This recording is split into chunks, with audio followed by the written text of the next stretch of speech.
So an inspirational, if you ask me for an inspirational professor, immediately what comes to mind is my thesis advisor, Professor Leibson. So I was a economics major, like Julie. I stumbled in. I thought I was going to study physics, and I ended up, my older brother said, hey, you might like economics, so you should take an economics course. I took the introduction. Yep, Ec10, which I think something like 50% of a huge part. It should be required. It should really be required. It's a whole nother pedestal I could get on. But. It's a fantastic course, but one of the great things is they have professors throughout the economics department come in and give guest lectures. So Professor Leibson came in, I remember, kind of in the middle of the first semester, and he gave this lecture on how people don't think about purchases rationally, and he gave a bunch of examples of things that related to everyday life.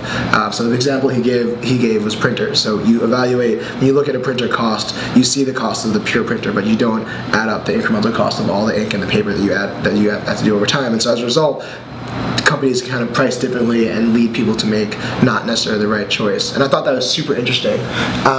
Ended up taking his course when I was a junior, his behavioral economics and psychology course, which was probably the best course that I had taken at Harvard.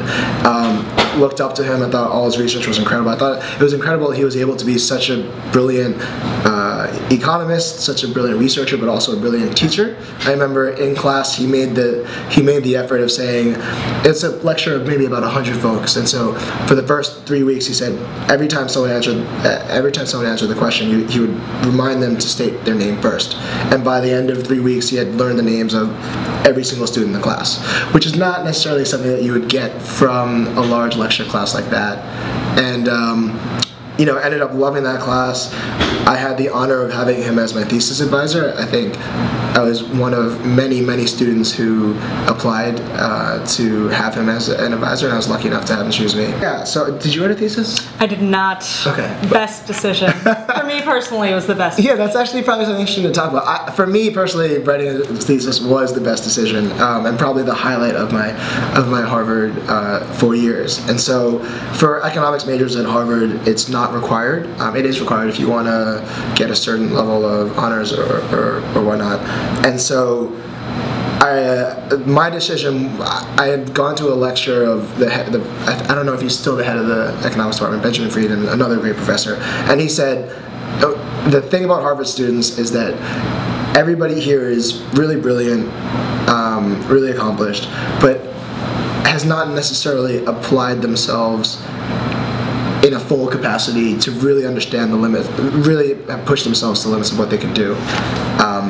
And he said that writing a senior thesis was one of the ways to do that.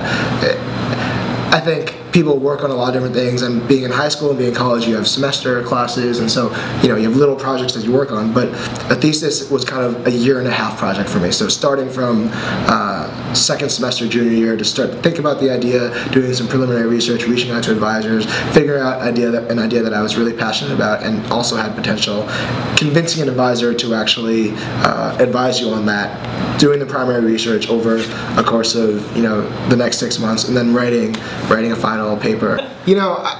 Professor Leibson was super approachable, which made it easier, but he was also, I would say, robust in what he wanted. So you couldn't just kind of go talk to him and say, hey, I want to write a senior thesis, I'm looking for an advisor, would you advise me? That probably wouldn't have fared well if I had done that approach. So I mentioned at the end of junior year, I said, hey, I'm thinking about writing a thesis, I love all the research that you're doing, and one of the ideas I'm thinking about are kind of in that vein. Do you, would you be, are you taking on students to advise? And then he said, yeah, I always look for a couple of students to advise. Come back to me in the beginning of the year, and hopefully by then you'll have a more concrete idea that you fleshed out, and we can talk about it. So I spent the summer in Chicago. I was working at a consulting firm. Of course, you got the University of Chicago over there, which has a great economics department as well. So I managed to kind of use that time to go to the business school at Chicago as well as the undergrad department and meet a bunch of economics professors and kind of pitch ideas that I was thinking about, get their feedback to kind of hone the idea. And then when I came back in September, I was able to say to him, hey, I met with Amir Kamenika and George Wu from Chicago, and they both really, they were encouraging and kind of, they thought this idea had potential, and I had a specific idea that I could pitch to him. I mean, I'd shown that I'd done the work, and I kind of proved my interest and my passion for the topic, and I think he could kind of see, even just the way I was talking about the idea, how excited it got me. And you can kind of probably tell right now how I'm still excited about it. So what I would say to folks who are looking to write a thesis with an advisor that's popular is that if you can prove A, your passion for the idea, and B, kind of your ability to execute, so showing that you've thought about it and have a concrete idea, those two, I think, if you show that to a professor, they'll be able to see that pretty clearly. I was in the social anthropology department, and I actually was going to do joint social anthropology and economics. I don't think they let you do joint with economics anymore, but at the time, if you did a joint degree, you had to write a thesis. And so in order to avoid writing a thesis, I actually dropped the economics to a secondary field rather than a joint degree. And for me, that was a fantastic decision because in contrast to Jonathan, I didn't have any one topic that was beyond a doubt like the thing that most enervated me. And I just had diverse interests. I had courses that I really wanted to take, and I just wasn't willing to yield on any other part of my life.